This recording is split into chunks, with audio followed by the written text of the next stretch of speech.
Memang ada beberapa ruas jalan yang masih mengalami kerusakan, ya kerusakan berat, terutama yang di Bukit Litibuan Kurun, ya arah Gunung Mas. Kerusakannya luar biasa akibat daripada pemakai jalannya yang overload dan overdimensi atau odol ya. Apa namanya yang berasal dari perusahaan tambang. Kalau dulu bundaran itu gelap, ya tidak ada aktivitas, ya.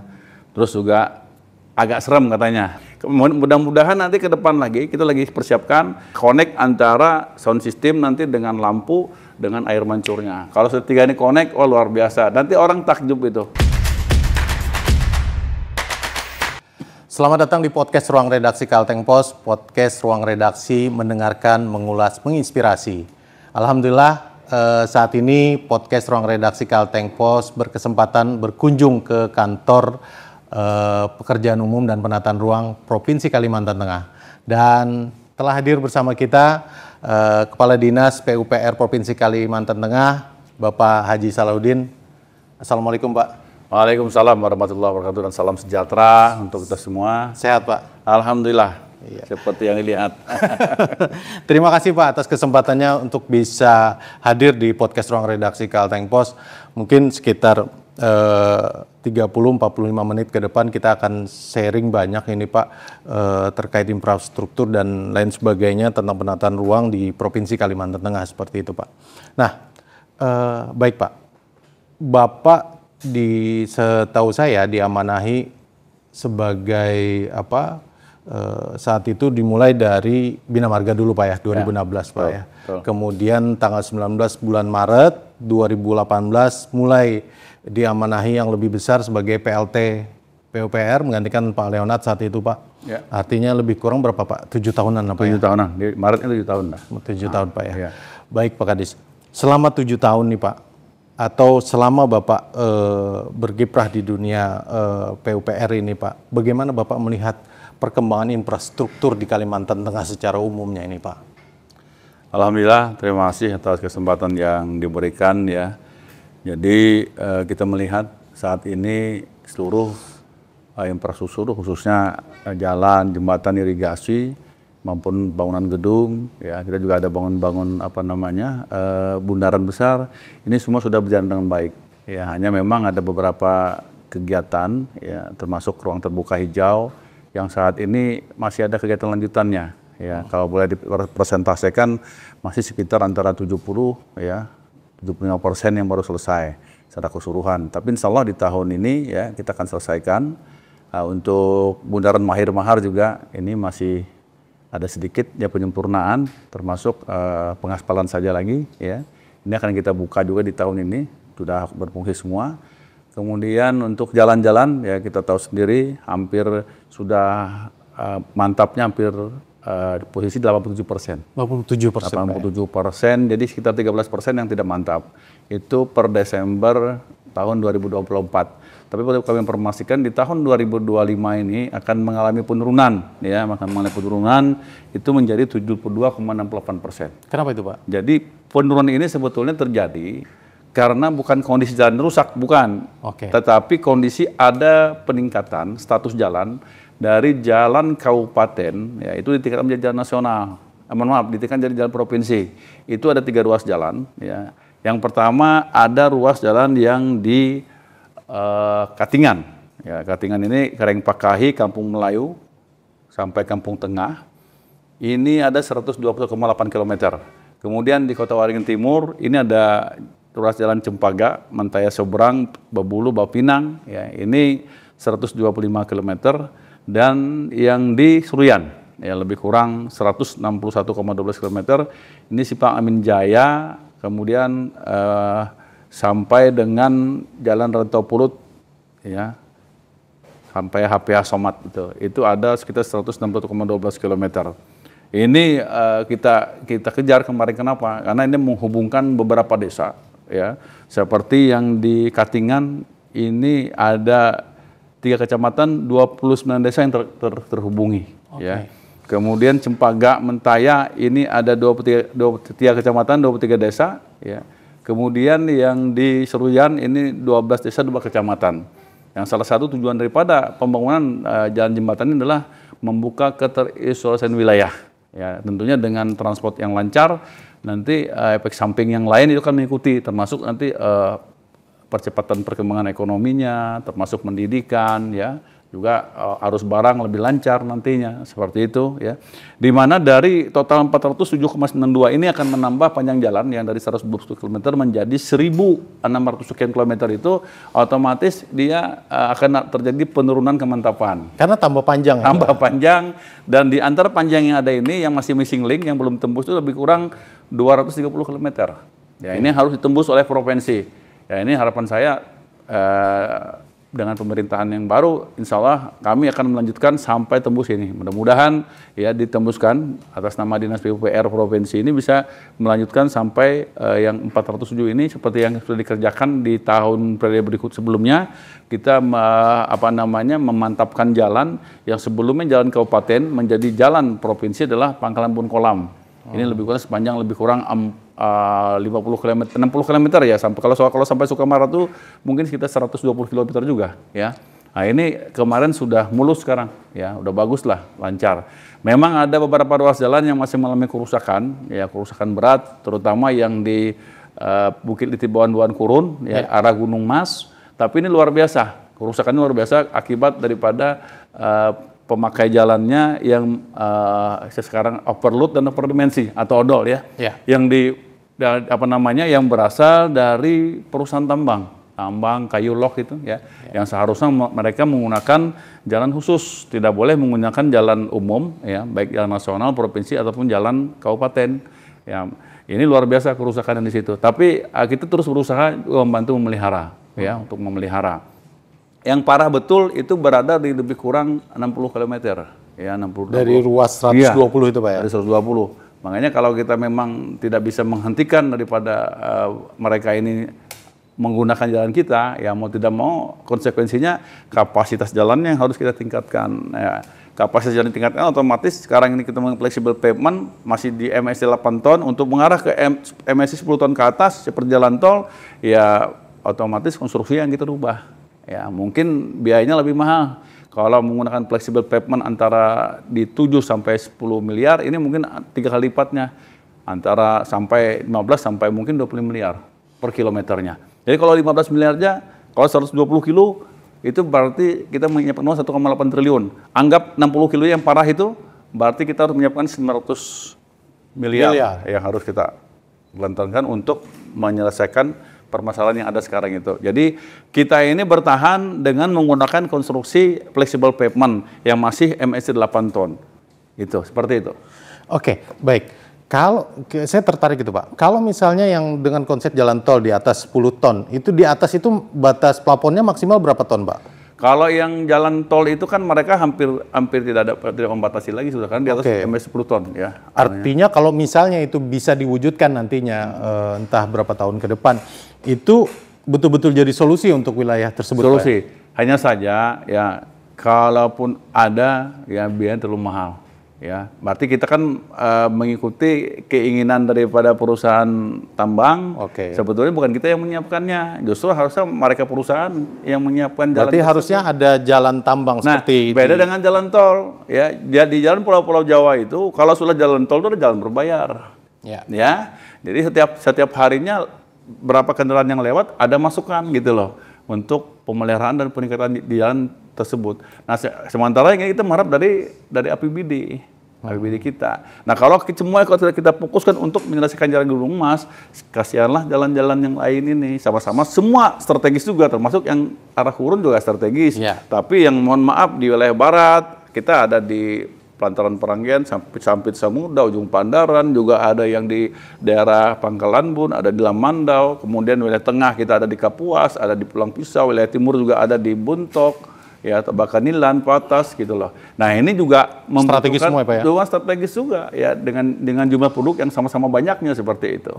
Ya. Oke, memungkinkan nggak sih Pak untuk sudah dirancang Pak untuk jalan tambang khusus seperti di provinsi tetangga seperti itu? Kemarin ada sudah ide-ide seperti itu, mereka memanfaatkan jalan XHPH yang melalui kemarin di Dinas Perhubungan yang pegang itu. Berapa panjangnya berapa itu Pak? Lebih kurang kalau tidak salah sampai turun di Kapuas Palangkaraya, di Palangkaraya ada yang tempat turun, kemudian di Kapuas sana itu lumayan kalau saya lihat antara 200 sampai 250 km, lumayan lah. Tapi kan dengan biaya cukup tinggi itu kira-kira mereka juga harus berhitung dari tambang ini kan. Yang ditambang ini potensinya isinya berapa gitu loh yang mau dikeluarin. Kalau tidak sesuai kan mereka tidak mungkin mau gitu loh. Itu kemungkinan. Akhirnya memanfaatkan. Ini kan seperti terjadi yang di Banjarmasin dulu, Kalsel. Saya ingat di 2004 waktu saya ngambil S2 di Unlam, ya itu kan melewati itu. Itu mereka dari Binuang itu jalan tuh hancur waktu itu. Karena diperbolehkan lewat masuk ke jalan nasional. Terus macet juga setiap hari. Akhirnya alhamdulillah Haji Sulaiman Habib itu kan mereka bikin jalan di jalan menuju ke Pulau Kadap itu. Nah, melewati jalan itu berbayar itu akhirnya nggak masuk ke Banjarmasin lagi, masuk lewat jalan nasional. Akhirnya jalan bisa bagus. Itu memang luar biasa kerusakannya. Itu jalan nasional nggak main-main. Mereka jalan nasional itu kan sudah di kelas 2. Kita masih di kelas 3 ini. Mereka 1-2 lah kalau jalan nasional itu. Kita masih di posisi kelas 3 lah. Untuk bebannya itu. Ya, beban dan sebagainya. Gitu. Ya. Jadi solusi saat ini stop memang betul-betul Pak di sana Pak? Sekarang sesuai dengan surat edaran Bapak Gubernur kan di stop dulu. Stop. Ya kita berharap nanti semua pihak bisa membantu ya. Walaupun misalnya diperbolehkan, mungkin apakah nanti bentuknya nanti sharing penanganan atau gimana ya. Saya sampaikan tadi karena biaya untuk penanganan jalan dengan muatan yang melebihi beban itu sangat besar sekali. Ya, kalau kita harus kita yang ngalah, kita otomatis harus kapasitas jalan kita tingkatkan tadi, biayanya cukup mahal tadi sampai 3 kali lipat tadi seperti itu. Oke, baik. Berarti secara umum untuk infrastruktur ini luar biasa di bawah kepemimpinan Pak Haji Salahuddin ini begitu luar biasa berprogres Pak, berkembang seperti itu Pak. Tentunya mengikuti visi dan misi dari pimpinannya Pak ya, baik Pak Haji Suyanto Sabran dan Pak Agustiar nantinya seperti itu gitu Pak, sesuai visi dan misi beliau gitu Pak. Oke. Kita bergeser Pak dengan yang dekat dengan kita ini Pak dan menjadi sebuah ikon baru Bundaran Besar, ruang terbuka hijau dengan visi yang luar biasa seperti itu. Bisa diceritakan Pak awal ininya lah Pak, dari awal seperti apa yang mulai mungkin awalnya dikompetisikan ya Pak ya? Awalnya itu kita mengadakan lomba ya, ada sayembara dulu ya. Sayembara itu kita melibatkan dari yang pertama unsur teknis, kemudian juga dari budayawan, ya karena kita kenapa melibatkan budayawan, ahli sejarah, kita harus mengetahui posisi daripada Bundaran Besar itu. Ya. Apakah itu merupakan cagar budaya, misalnya itu lebih awal, termasuk yang gedung ex-KONI itu. Berarti sudah dari awal, kajian itu sudah ada kajian itu. Makanya juga yang kita bikin ini juga akan menunjukkan lembang daerah. Ya, termasuk seperti ini kan seperti Menara Talawang. Ya. Ini Talawang ini adalah salah satu peralatan punya Dayak untuk berperang, untuk bertahan diri. Talawang, Mandau, Sumpit, ya tombak seperti itu kan. Nah, ini yang menang dulu adalah sayembara dimenangkan oleh anak arsitek mahasiswa dari ITB waktu itu. Ya. Nah, dari kemenangan itu kemudian kita membuat konsep merubah daripada satu semacam lukisan itu, desain itu merubah ke bentuk struktur. Nah, ini struktur juga kita dibantu dari anak-anak ITS dan ITB juga kemarin. Baru dilakukan perhitungan-perhitungan yang akhirnya sekarang kita lihat bundaran itu berdiri megah di tengah kota Palangkaraya. Dan ini betul-betul kalau kami Pak ya sebagai masyarakat kami melihat ini sebuah ikonik sekali gitu Pak. Dimana kalau kita melihat di sejumlah daerah di Indonesia Bundaran Besar tuh ya maaf begitu-begitu saja gitu loh Pak. Cenderung ya istilahnya ya bangunan patung atau bangunan apa dan sebagainya. Ini kayak konsepnya itu kayak anti mainstream gitu Pak. Dengan lampunya luar biasa, ikonik segala macam. Ini ada pertimbangan-pertimbangannya Pak. Jadi gini, saya potong jadi begini. Dulu ya awalnya kan beberapa dari Bapak Dalitbang, dari Pak Gubernur sendiri, yang paling utama dari Pak Gubernur, dari DPR juga, mereka minta kita itu ada semacam tempat berkumpul. Ya kayak alun-alun lah, Oke. seperti itu kan ya. Yang di situ nanti ada ruang terbuka hijaunya, ada bundaran ruang terbuka hijau, kemudian nanti ada kulinernya, kafenya juga ada. Ini lagi kita persiapkan. Insya Allah di tahun ini yang ekstra migrasi itu mulai kita bangun. Di situ nanti ada pusat kuliner, ya jadi orang melibatkan juga UMKM-nya. Jadi nggak seperti sekarang ini di pinggir-pinggir jalan enggak. Nanti kita pusatkan semua di satu tempat. Supaya rapi kelihatannya. Tertata memang, Pak. Kalau sengaja sekarang ini disengajakan aja. Kenapa? Karena tempatnya belum ada. Parkir juga kan masih lihat, maksudnya nggak ada tempat yang khusus gitu loh, masih di jalan. Nanti sudah ada setelah yang RTH yang Eskon ini selesai, parkirnya di bawah di basement. Kapasitas berapa itu, Pak? Itu untuk sepeda motor itu bisa sampai 500 buah, kalau mobil lebih kurang sekitar 300-an. Itu sudah jadi, Pak ya? Sudah. Di Dan bawah sekarang sudah connect dengan sebetulnya kita punya membangun underpass di bawah. Ya. Dari bundaran itu menuju dengan gedung KONI. Sudah ada itu, tinggal kita buka udah bisa. Nah, kalau underpassnya saya sempat masuk, Pak. Ya. Tapi kalau yang parkiran ini belum masih ini, Pak. Kan masyarakat melihat ya kayak diratain aja, Pak. Itu sebenarnya di bawah itu sudah jadi. Sudah jadi. Oke. Akhirnya tinggal di atasnya kita nanti ada bangun taman. Ya. Ya, taman juga ada nanti semacam relief bercerita tentang sejarah Kalimantan Tengah. Di atas itu. Kemudian kita bangun juga ada JPO, jembatan penyeberang orang.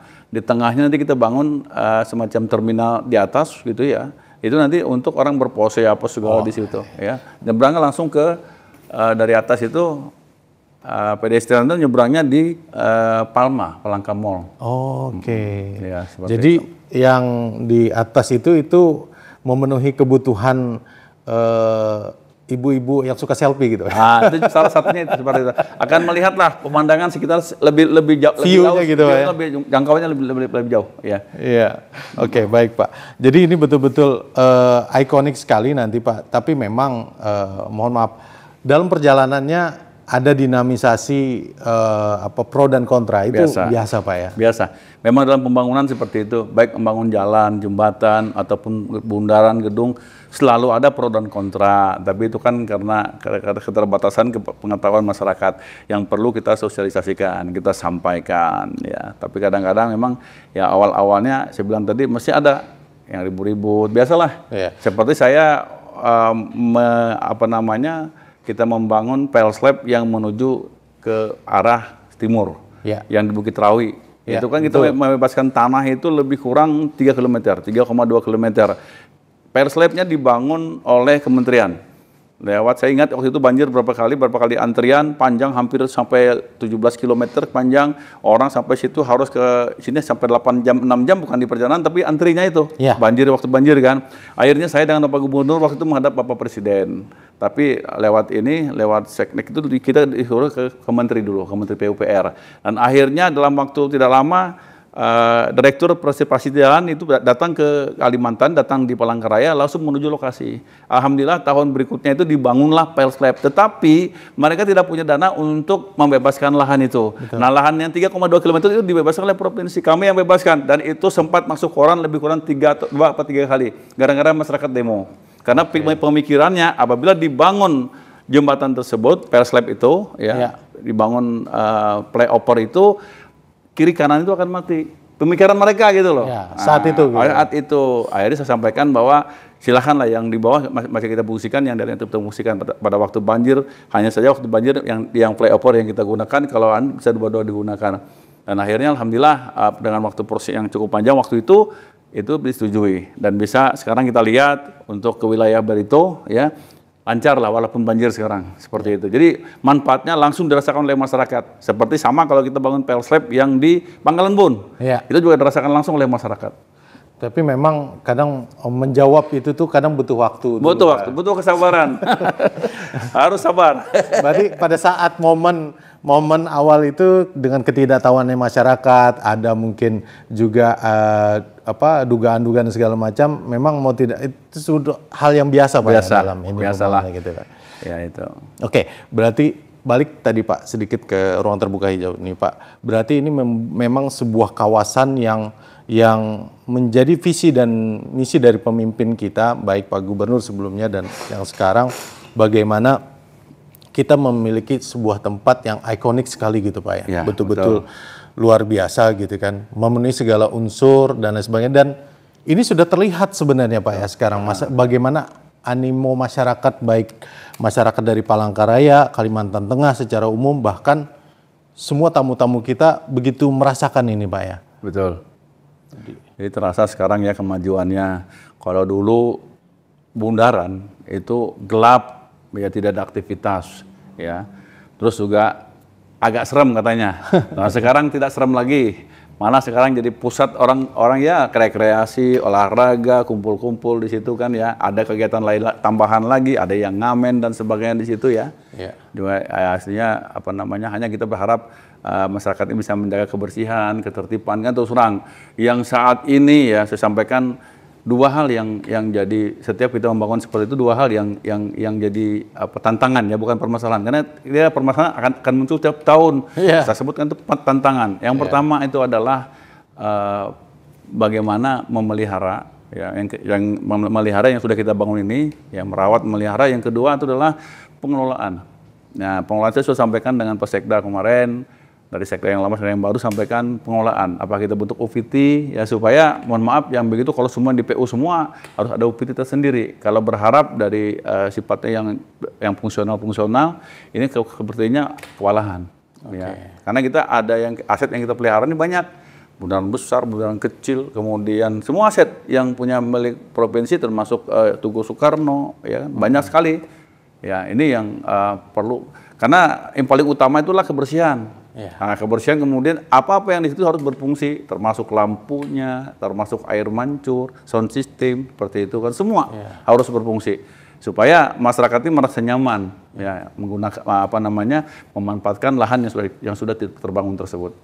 Dan menariknya Pak masih dengan bundaran besar ini Pak, dengan musik yang dengan kualitas sound, apalagi beliau ini kan ahlinya gitu.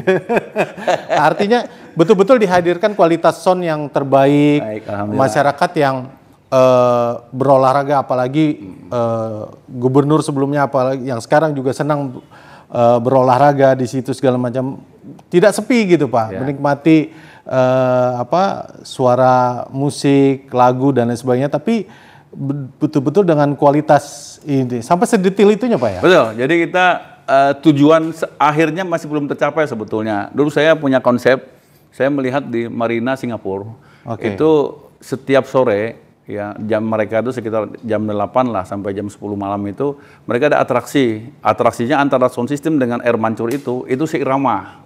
Nah, yang ini kita masih mencari soundman-nya yang petugas di situ ya, supaya bisa memainkan antara air mancur itu dengan musiknya ini sama.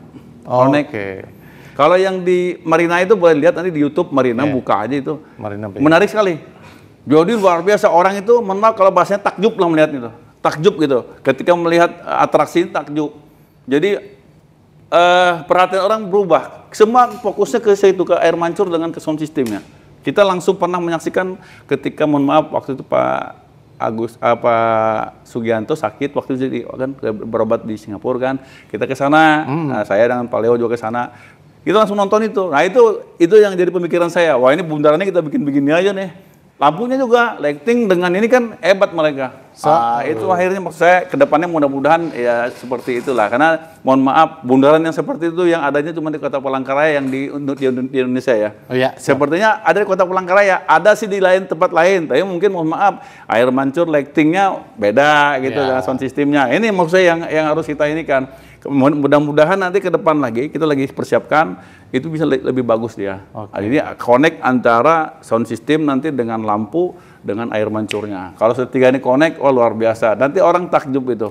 Apakah nanti setiap Sabtu malam dan malam Minggu saja di satu jam atau 2 jam kita mainkan? Wah sudah. Itu jadi momen sendiri masyarakat. Kita jam 7 malam itu air mancurnya ini. Nah itu mau saya itu.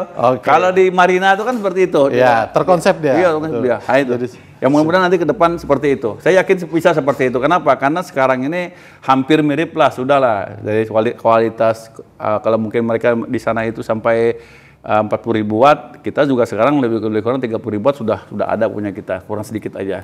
Karena beda luasan. Mereka di sana luas sekali kan, punya kita lingkungan bundaran saya, tapi cukup bagus lah, sudah lah, bisa lah seperti itu. Dan ini kan juga bersinergi Pak ya dengan semua stakeholder, dengan dinas-dinas yang lain untuk mensupport bagaimana RTH ini betul-betul maju dan berkembang seperti itu Pak ya. Oke, kita geser sedikit Pak, ternyata Dinas PUPR ini tidak hanya berbicara infrastruktur yang jalan saja seperti itu, RTH saja, tapi ada juga support yang di bidang untuk mendukung masyarakat terkait rumah sakit di Hanawi. Oh betul. Itu kan sudah jadi itu Pak ya? Sudah, insya Allah tanggal 1 Mei ini udah berfungsi. Saya kemarin ketemu dengan kepala rumah sakitnya, tapi kalau untuk tempat tinggal, ya sarprasnya itu semua udah dimanfaatkan. Berarti rumah-rumahnya sudah, kemudian komplek itu termasuk dengan masjidnya sudah, di situ sudah semua. Mereka tinggal menunggu rumah sakit. Rumah sakit juga sudah siap, tapi ada beberapa yang maksudnya itu peralatan medisnya harus mereka pindahkan lagi. Oleh itu mungkin rencana tanggal 1 Mei ini udah fungsional kata kepala rumah sakitnya Pak Atit kemarin. Oke. Berarti untuk keberadaan rumah sakit tersebut yang dibangun oleh Dinas PUPR itu betul-betul menjawab kebutuhan kesehatan, pemenuhan kesehatan di wilayah Barat ya. Barat ya. Terus banyak yang dibangun ini Pak. Salah satu tadi diskusi dengan pemimpin redaksi kami Pak. Beliau sangat berterima kasih sekali dulu kalau mau, karena pemimpin redaksi kami asli Tumang Manjul nih Pak. Beliau kalau mau ke Tumang Manjul tuh cukup lama, kemudian beberapa step naik klotok dan sebagainya, dan terakhir di 2024 ya dibangun jembatan Manjul itu Pak. 2024 ya, yang 80 meter itu Pak. Betul. Mungkin tidak terlalu panjang, tapi kata Pemret tadi itu sebuah hal yang luar biasa pembangunan. Jadi kita membangun jembatan di Tumbang Manjul itu ya, terakhir Tumbang Gugup ya. Jadi Tumbang Manjul itu 80 km itu baru induknya saja. Maksudnya itu jembatan utamanya. Kalau dengan pendekatnya itu mungkin hampir 180 meter ya. Sampai 200 meter total, sampai 200 meter totalnya ya. Jadi kenapa kita memilih yang, karena ini dekat dengan perbatasan Kalbar, arahnya ke sana, makanya kita membangunnya itu konstruksinya khusus menggunakan pelengkung seperti yang di Arsbit ya, seperti yang posisi di Jembatan Kahayan. Ya, mirip seperti itu. Cuma kelasnya beda, yang ini kelas A, yang sana masih kelas B. Ya, jadi kelas A ini dia bebannya sampai 50 ton ke atas, yang ini 40 ton. Tapi udah cukup bagus lah. Ya, rata-rata yang punya nasional juga rata-rata masih di kelas B. Rata-rata, sebagian masih kelas B. Yang pasti kalau bagi masyarakat seperti pemimpin redaksi kami itu memudahkan pulang kampung Pak. Jelas sekali. Tentu side effect-nya kan nanti membuka keterisolasian tadi Pak ya. Banyak sekali gitu. Luar biasa ya. Kita ke arah sana ada 2 jembatan yang besar ya. Sebetulnya banyak jembatan yang kecil yang kita bangun, yang panjang 15 sampai sekitar 25 meter itu banyak sekali. Tapi yang besar itu ada 2, yaitu jembatan Tumbang Manjul dan jembatan Tumbang Gugup. Ini dua ini jembatan sudah selesai, sudah berfungsi seperti itu. Berarti konsep dari pembangunan kita terhadap masyarakat yang berada di pelosok segala macam itu betul-betul upayanya menjangkau ke sana. Seperti itu. Jadi memang Bapak Gubernur Pak Sugianto, ya yang memang Pak Sugianto kemarin, dia pingin semua pembangunan itu bisa sampai ke desa-desa. Makanya beberapa jalan kabupaten itu juga tetap ditangani oleh provinsi, dan yang memang membutuhkan sekali dengan strategis itu diangkat menjadi jalan provinsi. Ya, walaupun ke depannya tentu kan menjadi beban sebetulnya ya, tapi bukan menjadi beban. Saya pikir nih tantangan lah, bukan masalah, tantangan yang harus kita selesaikan, yang insya Allah dengan kepemimpinan Pak Agus ke depan ini itu kan selesai. Seperti apa untuk pemeliharaan sendiri Pak? Ini kan juga menjadi sebuah PR besar nih Pak, tantangan sendiri toh Pak? Betul. Jadi kita terus terang untuk pemeliharaan itu selalu ada ya, baik pemeliharaan rutin atau pemeliharaan berkala, itu setiap tahun itu ada. Kalau yang rutin berkala itu per wilayah. Ada wilayah barat, wilayah timur, wilayah tengah, itu selalu setiap tahun. Ya, dan dananya cukup besar. Cukup besar kenapa? Ya kita ambil rata-rata antara 3-7% itu untuk pemeliharaan. Kalau rutin paling masih di bawah 1%, tapi yang berkala itu kita sampai dengan 7% kita siapkan. Kenapa? Karena kita takut ada sesuatu, misalnya banjir, yang mendadak, atau ada jembatan gorong-gorong yang runtuh, atau jembatan overhead-nya yang runtuh, yang harus segera kita tangani, seperti itu. Oke, tentu kualitas juga menjadi sebuah prioritas, Pak. Itulah. Nah, bagaimana dari PUPR Provinsi Kalimantan Tengah sendiri dalam hal pengawasan proyeknya, Pak? Seperti apa penerapan selama ini? Baik, kita terus terang pertama, kenapa kita di Dinas PUPR ini tidak flexible pavement itu bukan fleksibelnya aja yang kita gunakan. Kita sudah mengarah ke kaku sebetulnya. Kita menggunakan recycling ya, CTRD, CTB, itu sudah sampai kaku. Kenapa? Karena tujuannya kita mengharapkan kualitas pekerjaan yang bagus ya dan cepat. Nah, beberapa titik yang kita anggap parah dengan resiko yang tinggi tadi biaya, kita menggunakan rigid pavement. Itu kita terapkan sudah di Pangkalan Bunkolam, banjir ada beberapa titik sudah sekarang tidak banjir lagi, ya ini sudah cukup kuat. Kemudian pertama dari konstruksi. Konstruksi kita memilih sebaik mungkin, jangan sampai, karena ketika salah memilih konstruksi, ini ketepatan memilih konstruksi ini juga menentukan juga keberhasilan satu pekerjaan jalan. Jadi konstruksi. Kemudian yang kedua, ya tentunya pengawasan yang cukup ketat. Ya, baik dari sisi kualitinya, bahan-bahan yang digunakan, ya, peralatan, sampai dengan dengan tenaga kerjanya, seperti itu. Dari A sampai Z itu betul-betul diperhatikan sekali gitu. Betul. Baik, Pak. Jadi yang cukup menarik juga nih, Pak, sebelum kita akhiri podcast kita hari ini, Pak, masyarakat juga pengen tahu nih, Pak, gembar-gembor soal anggaran, Pak. Dipangkas lah, di inilah, di itu segala macam. Untuk Kalteng bagaimana nih, Pak?